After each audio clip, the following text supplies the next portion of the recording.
أعوذ بالله من الشيطان الرجيم.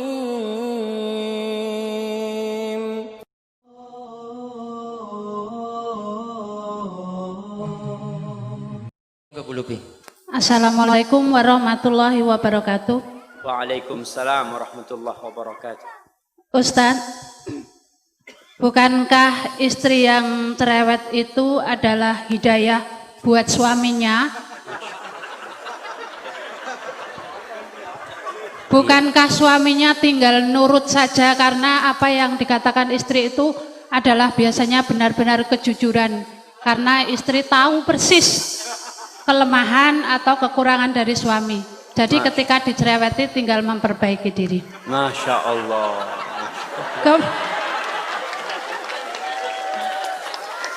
Kemudian kadang-kadang bukan istri yang tidak atau kurang bersyukur, tetapi suami itu senang dipuji. Padahal kata Ustadz Abdul Tuasikal, ketika ada yang memuji supaya dilempar dengan pasir kayak nggak salah. Apakah seorang istri juga karena suami butuh dipuji, apakah boleh memuji, dan bukankah pujian itu juga merampas haknya Allah bagi para suami yang senang-senang dipuji itu? Masya Allah. Kemudian berapa pertanyaannya Ustadz, dolim itu boleh dibalas dengan dolim kan? Kalau suami mecah piring, bolehkah istri juga memecahkan piring? Masya Allah. Iya. Yang terakhir, Wah, ini kawan ini, Bu. bukankah yang bisa berjumpa dengan Allah itu adalah orang yang qalbun salim? Kemudian bagaimana caranya untuk bisa qalbun salim? Lalu apa yang menyebabkan tiba-tiba tidak bisa jadi sholat malam? Lalu apa yang menyebabkan sholat tidak khusyuk?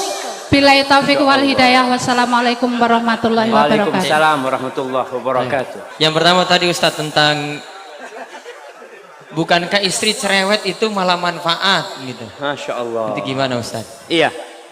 Iya, pertanyaan yang sangat indah sekali ya, karena memang salah satu yang menyebabkan kesalahan itu berulang kali terjadi karena kita beranggapan itu tidak salah. Kita menganggap itu benar. Sehingga istri tatkala dia cerewet, dia menganggapan dia ini sedang memperbaiki suaminya. Ingat, di rumah itu ada pemimpin. Siapa pemimpinnya?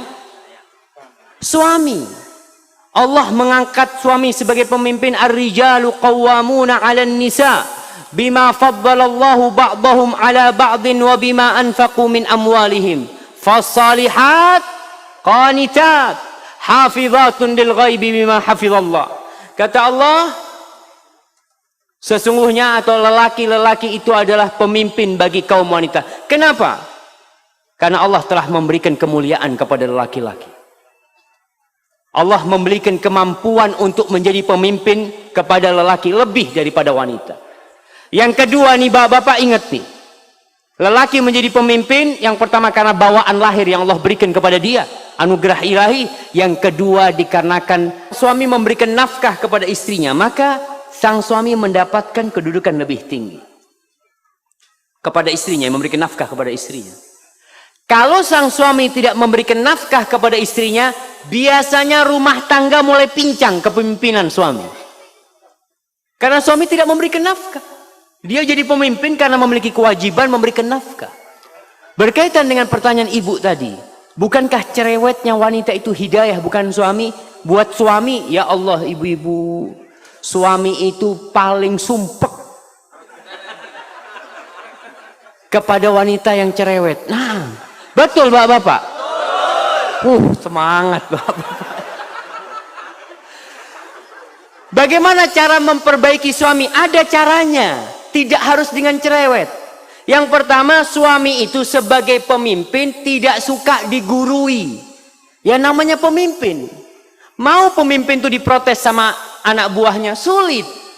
Tapi ada cara memperbaiki pemimpin. Karena ingat, itu pemimpin bapak dari anak ibu. Maka seorang wanita harus menampakkan penghormatan kepada suaminya, kepada pemimpin. Kalau ada yang ingin dia omongkan, ngobrol sama suaminya. Mas, kalau ada waktu aku ingin ngomong sesuatu, Mas. Ngomong sama suaminya di waktu yang tenang. Begini, Mas, mungkin aku yang salah, Mas ya. Aku ini cinta banget sama engkau, Mas. Baru ngomong. Kalau cerewet, Mas, sini. Duduk sini. Ribut itu rumah tangga. Karena pemimpinnya suami. Apa ada anak buah panggil pemimpinnya? Ya, kepada pemimpin nanti diharap kumpul sama anak buah. Nggak ada. Yang dipanggil anak buah dipanggil sini sama pemimpin. Ibu kan tujuannya memperbaiki suami. Bukan sok jadi jagoan, tidak. Tanyakan, Mas yang kayak gini nih bener enggak Mas ya? Pura-pura tanya. Padahal mau ngasih tahu sama suami. Enggak masalah dengan cara seperti itu. Mudah-mudahan suaminya jadi ngerti. Karena tujuan kita itu adalah bagaimana perubahan terjadi di diri suami. Duduk, nggak perlu umpamanya ketika duduk mengatakan qala Allah Ta'ala. Allah berfirman. Masya Allah. Jadi suaminya kayak diceramain gitu, Masya Allah. Orang suaminya diceramain ustadz belum tentu dengarkan. Apalagi diceramain istri. Maka tolong diperhatikan hal itu. Perbaiki suaminya dengan cara yang baik. Kalau ngomong, kadang-kala kalau berbicara itu saling ngangkat suara. Dia ngomong, Ustadz, ana kalau ngomong sama suami mesti jawab. Maka jangan ngomong, tulis. Tulis, karena kalau nulis itu insya Allah bisa memilih kata-kata yang baik. Nggak emosi orang nulis itu. Lalu berikan kepada suaminya. Begitu pula bapak-bapak. Kalau ingin menasehati istrinya, jangan di depan anak-anak, jangan. Jangan di depan orang, jangan. Ketika semua anak-anak sudah tidur ya, di kamar berduaan, katakan kepada istrinya, Dek, nggak ada wanita yang lebih aku cintai daripada dirimu di muka bumi ini. Masya Allah. Itu istri dapat kayak gitu, Masya Allah. Baru kasih nasihat. Tapi kalau ngasih nasihat, Dek, aku benci sama engkau. Allahu Akbar. Yang kedua tadi langsung terjadi piring yang saling pecah. Baik Ustaz. Mungkin seperti itu. Kalau ingin memperbaiki suaminya. Karena wanita ini yang solehah adalah yang tunduk dan taat kepada suaminya. Taat sama suaminya. Hadza wallahu a'lam bishawab. Dan wanita yang taat itu insya Allah akan menjadi penghuni surga Allah subhanahu wa ta'ala. Baik. Yang kedua. Ini pertanyaan nggak perlu dijawab semua, satu waktu antum terbatas. Gimana kalau zolim tadi dibalas zolim? Masya piring Allah. pecah dibalas piring pecah. Masya Allah. Makanya mungkin harus ganti piring jamaah. Orang kalau suka dolim-doliman kan lempar-lemparan piring. Kalau cuma punya satu lusin di rumah nggak cukup dolim-doliman itu jamaah. Bukan jamaah. Allah subhanahu wa ta'ala menjelaskan kepada kita bagaimana menghadapi orang yang zalim. Bagaimana menghadapi syaitan dan bagaimana menghadapi manusia. Kalau menghadapi syaitan tidak ada cara kecuali a'udzubillahi minasyaitonir rajim. Tapi kalau menghadapi manusia yang berbuat jahat, yang berbuat zalim, Allah katakan idfa billati hiya ahsan. Fa idzal ladzi bainaka wa bainahu adawatun ka'annahu waliyyun hamim. Kata Allah, balaslah orang yang berbuat buruk kepada kalian dengan yang lebih baik, jamaah. Subhanallah. Kita disuruh membalas yang lebih baik. Karena apa? Ini suami kita, suami ibu-ibu nih. Ini istri kita. Kita ingin memperbaiki, bukan ingin zalim-zaliman.